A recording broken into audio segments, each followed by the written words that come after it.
ඔයා තාමත් රෑට නයිටි, සායවල්, ඩෙනිම් ඔක්කොම ඇදගෙන පොරවගෙන නිදාගන්න කෙනෙක්ද? එහෙනම් මේ වීඩියෝ එක ඔයාට.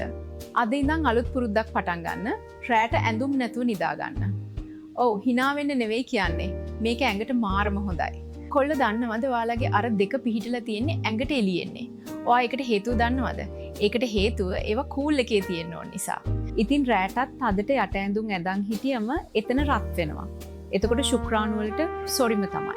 ඒවා මැරෙනවා. කෙල්ලන්ටත් එහෙමයි. යටට අඳින්න නැතුව හිටියම හොඳට හුලං වදිනවා. එතකොට අර ෆංගස්, කසන ලෙඩ එන්නේ නැහැ. පිරිසිදුයි.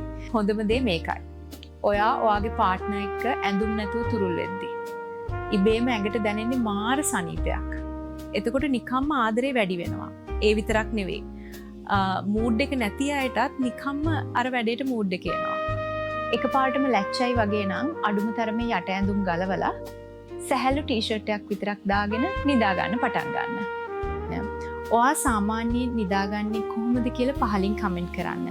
තවත් මේ වගේ වීඩියෝ බලන්න අපිව ෆලෝ කරන්න.